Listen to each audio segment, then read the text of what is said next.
warahmatullahi wabarakatuh. Ini tugas ini tugas ini tugas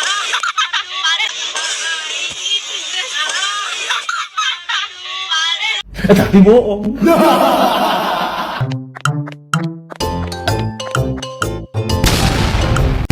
Oh, what? What?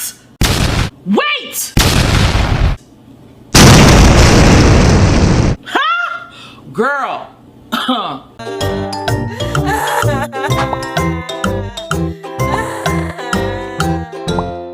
Assalamualaikum warahmatullahi wabarakatuh. Kembali lagi dengan wawancara part 2 dengan materi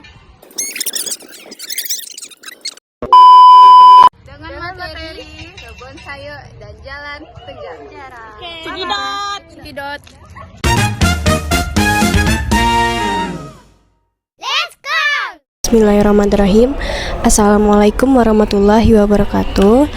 Sebelumnya perkenalkan Pak, kami adalah siswa-siswi dari SMA Negeri 3 yang akan mewawancarai Bapak. Izinkan saya memperkenalkan diri. Saya bernama Keila Fairuza Gesta dan di sebelah saya ada Naila, ini Puan, lalu ada Salwa, ada Azahra dan ada Afril Ayunda. Dan di sini marilah kita memulai untuk sesi pertanyaan yang akan kita wawancarai, yaitu dengan materi kebun sayur dan sejarah jalan penjara. Yang pertama Pak, di sini saya ingin menanyakan bagaimana awal mula terciptanya sebutan jalan penjara. Ya, jalan penjara atau yang sekarang dikenal dengan nama Jalan Kiai Haji Wahid Hasyim dulunya adalah jalan, ya, ruas jalan di kota Pontianak yang menjadi batas dari kawasan Tanah Seribu. Kawasan Tanah Seribu adalah kawasan tanah seluas 1000 meter persegi, tidak salah saya. Ya, orang bilang tanah 1000 ya, 1000 meter persegi, yang merupakan tanah yang dikelola oleh pemerintah kolonial Belanda langsung. Jadi itu tanah yang diberikan oleh Sultan dari sebuah perjanjian, di mana tanah itu kemudian diberi hak kepada Belanda untuk mengelolanya secara penuh, ya. Jadi kawasan jalan penjara atau kawasan Jalan Kiai Haji Wahid Hasyim itu dulu batasnya, ya, berarti batas barat, ya, batas barat yang menyisir sepanjang Sungai Jawi, dari muara Sungai Jawi itu, ya, muara Sungai Jawi terus sampai ke pertigaan jalan penjara itu yang sekarang ada masjid, ya, Masjid Al-Falah yang namanya, ya. Nah, itu Masjid Al-Falah itu kemudian masuk ke jalan penjara atau Jalan Kiai Haji Wahid Hasyim sekarang, terus lurus sampai ke perempatan kantor pajak yang ada menara airnya. Itu merupakan dulu batas kota, batas Tanah Seribu, ya. Dari perempatan kantor pajak itu terus ke arah Pasar Tengah lewat Jalan Gusti Surung Lelanang itu, ya. Oh iya.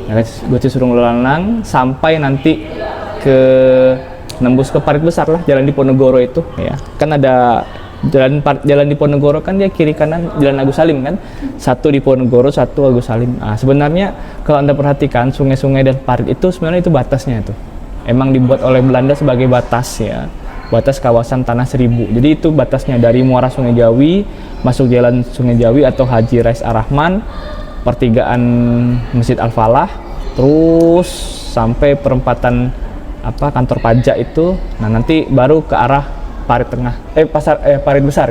Parit Besar lewat Jalan Gusti Surung Lelanang itu sampai ke Parit Besar. Ketemunya ya ke Sungai Kapuas itu, Pasar Tengah. Tadi kan disebutkan bahwa Jalan Ponegoro kan, dan jalan satu lagi ke Haji Wahid Hasyim tahu? Sebelah Haji Agus Salim. Haji Agus Salim. Nah, itu tuh kan mana yang jalan yang pendudukan Belanda dan jalan pendudukan Sultan? Karena itu Bapak bilang tadi perbatasannya kan? Sebenarnya dulu hanya ada jalan Diponegoro saja. Dari foto-foto lama, Jalan Haji Agus Salim itu belum ada. Baru jalan setapak ya, hanya jalan setapak, hanya jalan kecil ya, gang kecil gitu ya. Baru kemudian setelah kemerdekaan, perluasan kota dan sebagainya, sepertinya pemerintah ingin membangun jalan paralel lah, karena padat kan.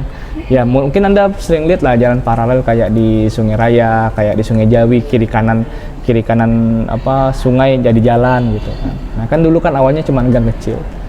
Sebenarnya yang Tanah Seribu itu ya batasnya itu parit-parit dan sungai-sungai itu. Pertanyaan selanjutnya Pak, mengapa terjadi peralihan nama dari Jalan Penjara menjadi Jalan Ki Haji Wahid Hasyim? Ya, saya terangkan lagi bahwa di batas Tanah Seribu itu mengapa disebut nama Jalan Penjara ya? Karena di situ pernah ada berdiri penjara memang ya. Jadi waktu itu era kolonialisme Belanda, penjajahan Belanda, kayaknya sampai tahun 70-an ya, sampai tahun 70-an juga di posisi yang sekarang berdiri Rumah Sakit Santo Antonius itu ada dulu penjara. Itu penjara dari zaman kolonial sampai tahun 70-an kalau nggak salah saya masih dipakai sebagai penjara ya. Mengapa dinamakan Jalan Penjara? Ya memang dari zaman Belanda memang nama Jalan Penjara. Hanya saja dulu waktu zaman Belanda namanya tuh nama Belanda gitu, Jalan Gevangenis ya. Ya Anda cari aja di Google ya, bahasa Belandanya penjara itu apa. Itu dia. Jadi dari zaman Belanda nama jalannya memang Jalan Penjara. Kemudian seiring usaha pemerintah Indonesia untuk menghilangkan pengaruh Belanda ya, mendekolonisasi. Dekolonisasi itu artinya penghilangan pengaruh Belanda, penghilangan pengaruh kolonial. Banyak nama-nama jalan di Indonesia itu diganti dengan nama-nama jalan yang berbau Indonesia. Itu semuanya ya sih, hampir di seluruh Indonesia juga seperti itu. Nama-nama jalan yang berbau Belanda diganti dengan corak Indonesia. Ya, termasuklah Jalan Penjara itu diganti oleh pemerintah dengan nama Jalan Kiai Haji Wahid Hasyim untuk mengenang perjuangan pahlawan kita gitu ya. Itu sih hampir rata-rata semua di Indonesia juga itu. Di Pontianak juga banyak, rata-rata nama-nama jalan Belanda udah berganti nama jadi jalan yang berbau Indonesia saat ini. Dijelaskan bahwa jalan tersebut terdapat penjara yang dibuat pada zaman Belanda. Lalu digunakan untuk apa penjara tersebut? Ya tentunya untuk menghukum lah, untuk menghukum orang-orang, untuk menghukum tahanan-tahanan ya. Karena pada era kolonialisme Belanda kan memang pengadilan itu kan Belanda yang menjalankan ya. Baik orang Belanda sendiri maupun orang-orang Bumiputra maupun orang-orang Cina ya, orang Cina yang masuk dalam golongan timur asing ya, orang Cina, orang India dan sebagainya ya, kalau salah berdasarkan hasil pengadilan ya dihukum, masukkan ke penjaranya di situ. Tetapi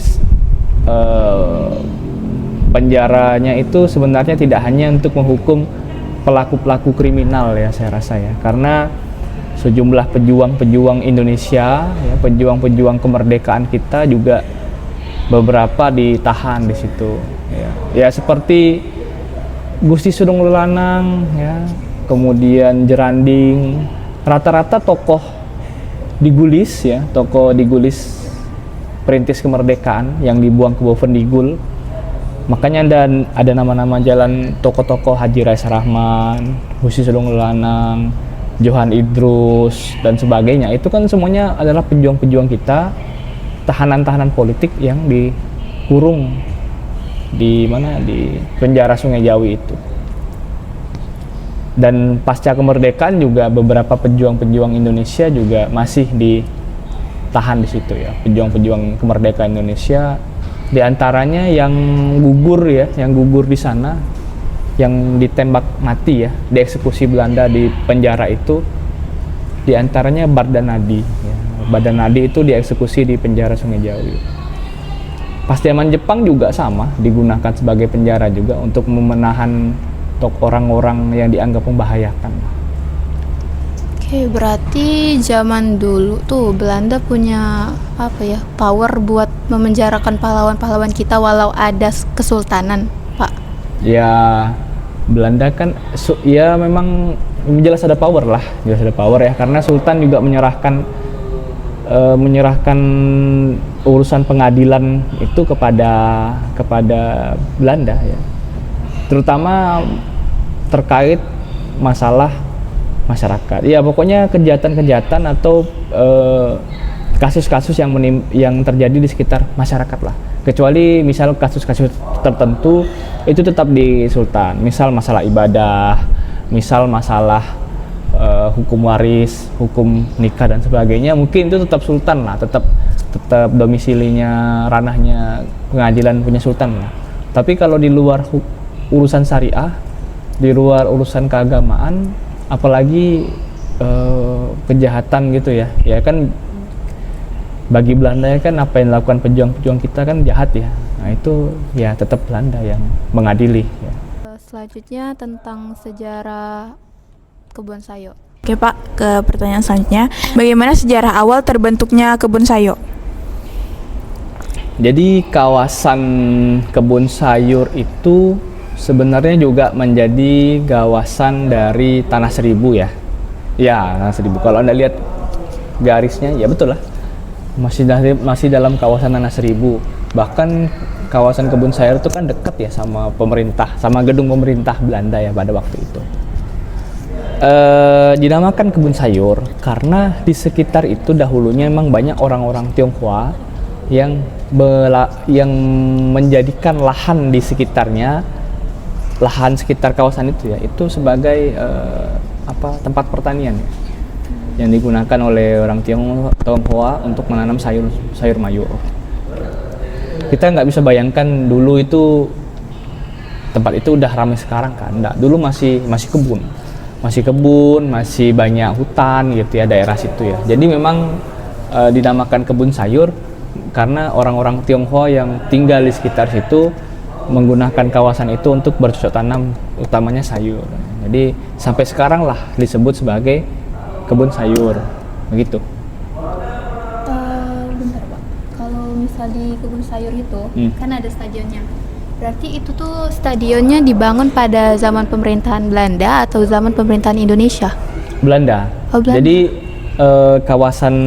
kawasan itu kemudian saya juga kurang tahu pastinya bagaimana, tetapi kemudian Belanda membangun lapangan di situ. Jadi kawasan itu pelan-pelan beralih fungsi menjadi football field ya. Football field itu artinya lapangan bola. Jadi dari zaman Belanda saya kurang tahu pastinya, tapi di peta kolonial itu tahun 20-an 30-an statusnya sudah jadi lapangan bola ya, udah jadi lapangan bola. Dan posisinya memang berada strategis sih di tengah kota ya, di tengah kota Pontianak waktu itu, dan dekat dengan keuskupan Pontianak, yaitu yang gereja Santo Yosef ya, dan dekat dengan sekolah suster. Itu kan ada sekolah suster situ kan, itu kawasan strategis, itu kawasan tengah itu. Makanya orang bilang di situ juga sebagai pusat kota pada waktu itu. Barangkali kawasan kebun sayur ini memang kawasan yang menurut saya waktu itu memang besar gitu loh ya, kan di sekitar situ kan masih ada perumahan penduduk kan. Nah mungkin perumahan penduduk itulah yang kemudian masih menyisakan area untuk ditanami sayur mayur ya. Intinya kita nggak bisa menyamakan atau melihat tempat itu dulu udah kayak sekarang padatnya ya. Dulu mungkin masih banyak tanah kosong, masih banyak rumah-rumah orang-orang Tionghoa dan sebagainya, sehingga sebagian kawasan kebun sayur itu kemudian beralih fungsi menjadi kawasan olahraga atau lapangan sepak bola dan sampai sekarang lah masih bertahan sampai sekarang menjadi lapangan sepak bola. Oke, dulu Bapak bilang kalau dulunya kebun sayur itu kan tempat sayur mayur orangnya Tionghoa kan. Jadi pas pembangunan stadion tersebut, apakah terjadi pergusuran secara sepihak oleh Belanda? Itu kalau hal itu saya belum menemukan datanya, belum menemukan faktanya. Tetapi pada intinya di kawasan Tanah Seribu itu yang berkuasa tuh tetap Belanda gitu loh. Meskipun orang Tionghoa ada tinggal di situ, ya orang Tionghoa barangkali hanya diberikan izin tinggal aja. Diberikan izin tinggal, diberikan izin menetap, karena salah satu kesepakatan antara Kesultanan Pontianak dengan kolonial Belanda itu soal pencatatan penduduk Belanda yang ngurus. Jadi Belanda itu yang memberikan izin tinggal, yang mengurus masalah kependudukan ya, data-datanya itu Belanda. Saya rasa pembangunan di Pontianak ya kalau Belanda pengen bangun ya tinggal cabut aja kan. Itu semuanya di kekuatan Belanda. Jadi saya rasa di era-era itu tidak ada yang beranilah melawan ya untuk penggusuran. Lagi pula kan itu untuk kepentingan umum ya. Belanda kan membangun kebun sayur ya, lapangan kebun sayur itu kan juga untuk kepentingan umum sebenarnya. Sehingga apakah ada terjadi relokasi ya saya rasa ada. Tetapi memang data-datanya belum saya temukan. Tadi Bapak bilang kan kebun sayur tuh tempatnya Tionghoa. Itu dulu pernah terjadi pertengkaran nggak sama Belanda? Kalau di Pontianak itu orang-orang Tionghoa itu nggak pernah bertengkar ya sama orang Belanda ya. Bahkan sebenarnya orang Tionghoa itu kan sebenarnya tinggal dimanapun ya, di Indonesia dimanapun berusaha untuk tetap mencari aman. Siapapun tuannya, siapapun yang berkuasa, pasti orang Tionghoa lebih memilih untuk tunduk daripada melawan dan terusir dan membuat usaha mereka terganggu gitu ya. Secara umum tidak pernah ada pertentangan antara orang-orang Tionghoa di Pontianak dengan pemerintah Belanda.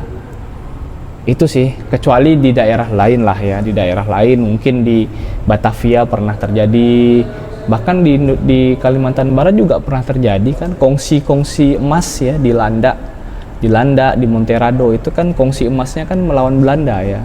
Belanda mau menertibkan kongsi emas itu, tapi kongsi emas Tionghoa itu melawan gitu kan. Tapi kalau di Pontianak enggak sih, aman. Jadi Pak, dari awal tuh saya penasaran kenapa dinamakan kebun sayur gitu kan, padahal kan yang memegang dulu tuh kan adalah warga Tionghoa gitu. Apakah baru-baru kayak kemerdekaan namanya diganti jadi Melayu banget, ataukah memang dari dulu namanya tuh emang kebun sayur karena di wilayah kita nih kan mayoritasnya Melayu gitu. Nah ya, mungkin Tionghoa punya nama sendiri terhadap kebun itu ya. Tapi saya nggak tahu namanya apa. Nggak pernah ditemukan lah. Di dalam buku-buku itu nggak pernah ditemukan nama Tionghoanya apa gitu. Mungkin ada ya, tapi nggak pernah dikasih nama tertentu gitu. Atau barangkali penamaan kebun sayur itu emang istilah dari orang-orang Melayu. Oh itu kawasan kebun sayur gitu kan. Oh di satu tuh banyak orang nanam sayur tuh. Oh kebun sayur tuh banyak kebun sayur, orang nanam sayur. Nah, bahkan mungkin orang-orang Tionghoa nggak pernah menamakan itu. Mereka hanya tanam, nggak sempat kepikiran untuk menamakan ini kawasan apa gitu loh. Ya kalau Belanda sih menamakannya tetap voetbalveld alias lapangan bola gitu. Tapi penamaan kebun sayur dari dulu memang, dari zaman-zaman Belanda itu orang-orang Indonesia bilang kawasan itu kebun sayur. Jadi sebenarnya penamaan itu orang kita yang berikan, bukan orang Belanda, bukan orang Cina yang kasih nama, tapi nama kita sendiri, orang-orang Bumi Putra ya. Saya lebih suka bilangnya orang Bumi Putra. Ya orang Bumi Putra tuh pribumi lah gitu ya. Yang orang-orang Melayu sendiri lah kita yang suka ngasih nama itu kawasan kebun sayur, dan terus digunakan hingga sekarang. Bahkan nama resminya juga saya rasa penamaan itu kan punya pemerintah kota ya. Ya saya rasa pemerintah kota pun juga menamakan itu sebagai lapangan sepak bola kebun sayur. Ya, itu namanya toponimi. Ya. Toponimi itu ilmu yang mempelajari asal usul nama. Jadi asal usulnya emang kebun sayur gitu. Kebun sayur. Ya. Sampai sekarang. Berarti Pak, kalau pemerintahan Belanda itu kan punya power, tapi direstuin sama pihak Sultan. pihak Sultan kan pasti tahu Pak kalau Belanda ini penjajah kan, emang musuhnya Indonesia. Terus mengapa Sultan ini dengan seenaknya mengasihkan kekuasaan kepada Belanda untuk menggusur, mengalihfungsikan lahan dan lain? Ya, ini macam-macam ya alasannya ya. Karena kalau membahas ini sebenarnya isu yang sensitif sebenarnya. Setiap kesultanan di Indonesia itu menanggapi kedatangan Belanda itu dengan berbagai cara, dengan berbagai langkah ya. Ada yang datangnya Belanda itu dilawan oleh kesultanan dengan reaksi-reaksi perang ya, perlawanan lah. Ya kita lihat sendiri lah, banyak di Indonesia itu kan pahlawan-pahlawan itu kan sultan rata-rata. Pangeran Antasari, Sultan Hasanuddin, Sultan Iskandar Muda, Sultan Agung, dan macam-macam. Apalagi yang di Tidore itu Sultan Nuku, ya kan?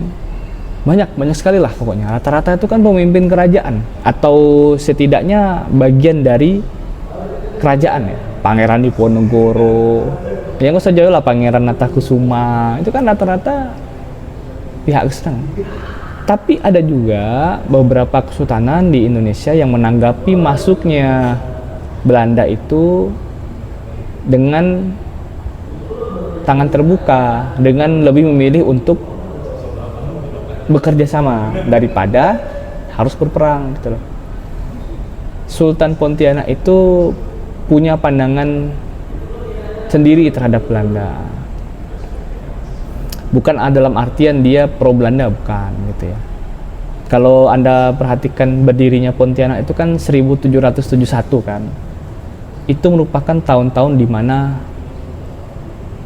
berdirinya kesultanan itu termasuk mudah dibanding kesultanan lain di Indonesia. Ya kayak Sultanan Mataram, Kesultanan Aceh dan sebagainya, Banten dan sebagainya itu kan udah lebih awal. Tahun 1600-an udah ada, tahun 1500-an udah ada kesultanan kan. Jadi sebenarnya Sultan Syarif Abdurrahman itu belajar sejarah. Dia melihat bahwa kesultanan-kesultanan di Indonesia yang melakukan perlawanan terhadap Belanda itu pasti akan ditumpas. Akan dimusnahkan. Ya akhirnya nggak punya apa-apa.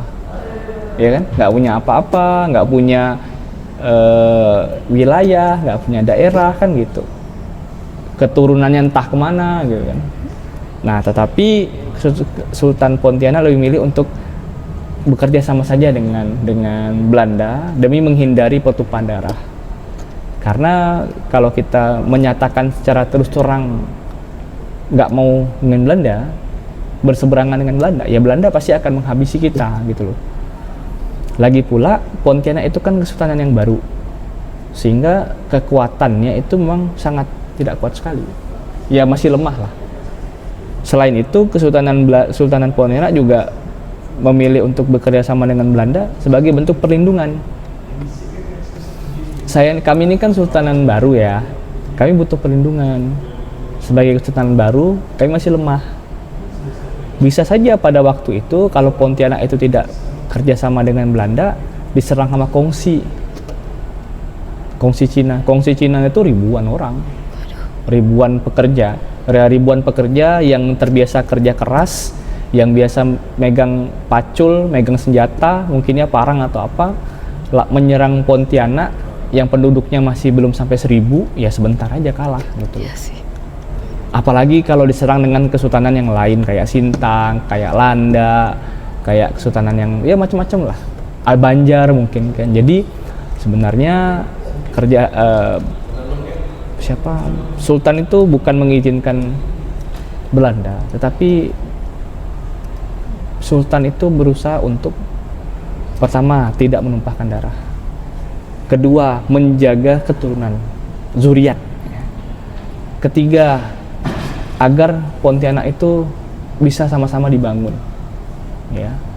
Ya keempat, ya tentu saja untuk melindungi Kesultanan Pontianak itu sendiri dari serangan-serangan Kongsi, bisa bajak laut, bisa dari kesultanan-kesultanan sekitarnya, atau bahkan dari bangsa-bangsa asing Yang menjajah kan nggak hanya Belanda, bisa aja Inggris, bisa saja Portugis, Spanyol dan sebagainya.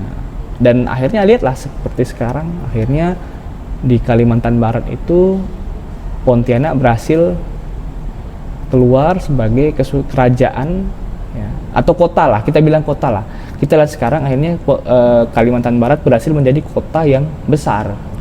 Padahal kalau dipikir-pikir, Pontianak itu masuk kota yang muda di pesisir barat gitu kan. Umurnya tidak lebih tua daripada Sambas, tidak lebih tua dari Mempawah, tidak lebih tua dari Ketapang gitu. Akhirnya lihat Pontianak maju. Padahal Pontianak tuh di antara Ketapang, Sambas, Mempawah tuh paling muda sebenarnya. Tapi sama Sukadana ya. Ketapang, Sukadana, Mempawah, Sambas, Pontianak itu paling muda sebenarnya. Tapi akibat kerjasama dengan Belanda itu kerjasama saling menguntungkan ya, Pontianak berhasil jadi kota yang maju gitu loh.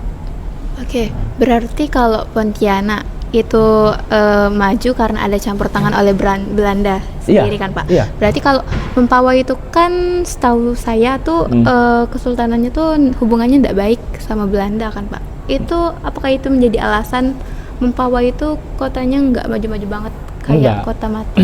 Sebenarnya Belanda menguasai semua Kalbar ya. Tetapi dari pertama kali Belanda itu masuk ke Kalimantan Barat, memang kesultanan pertama yang tekan kontrak dengan Belanda itu memang Pontianak gitu loh. Sehingga Belanda menjadikan Pontianak itu sebagai pusat kolonial. Karena di antara kesultanan di Kalbar yang segitu banyak belasan itu, Pontianak yang pertama yang berani tekan dengan Belanda gitu loh. Pas Belanda itu masuk lagi kan, Belanda kan itu kan tekannya pertama tahun 1779 dengan VOC. Kalau Anda pelajari itu kan VOC kan akhirnya tahun 1799 kan bangkrut dan pergi kan. Kemudian VOC digantikan oleh Belanda langsung, Hindia Belanda yang baru eksis tahun 1816 kalau nggak salah saya. Nah, masuk lagi ke Pontianak, masuk lagi ke Kalbar tuh yang dituju Pontianak, Belanda itu. Masuk yang kedua ya, itu yang dituju Pontianak. Bukan nggak ada, bukan Belanda, bukan Mempawah tuh disisihkan, enggak juga. Tapi memang karena Pontianak lah yang neken pertama. Selain mungkin Belanda memikir lebih mudah ngaturnya karena kota yang baru kan, baru dibuka, ya kan. Pusat kota Pontianak pertama kali itu kan justru sekitar Beting, sekitar Pontianak Timur itu, sekitar Sultan aja. Kawasan selatan, kawasan Anda sekolah, itu kan yang bangun Belanda semua. Yang ngembangkan Belanda semua. Siantan itu kan kawasan orang-orang Tionghoa, pedagang-pedagang Tionghoa, makanya itu banyak orang Tionghoa kan. Selain itu juga Mempawah memang pernah diserang oleh Pontianak melalui bantuan Belanda. Kok bisa? Ya itu pelajari lagi lah nanti ya, pelajari aja itu masih panjang itu ceritanya. Ya itu akibat ya karena berteman dengan Belanda, akhirnya Pontianak berani menyerang wilayah kesultanan-kesultanan lain. Karena kalau tidak bersekutu, tidak berkawan dengan Belanda, ya sebenarnya Pontianak itu lemah sebenarnya gitu. Sebelumnya, terima kasih kepada Pak Rikas telah memberikan kami jawaban dari wawancara yang telah kami pertanyakan. Dan dengan demikian, saya akhiri wawancara ini, kita tutup dengan salam. Assalamualaikum warahmatullahi wabarakatuh.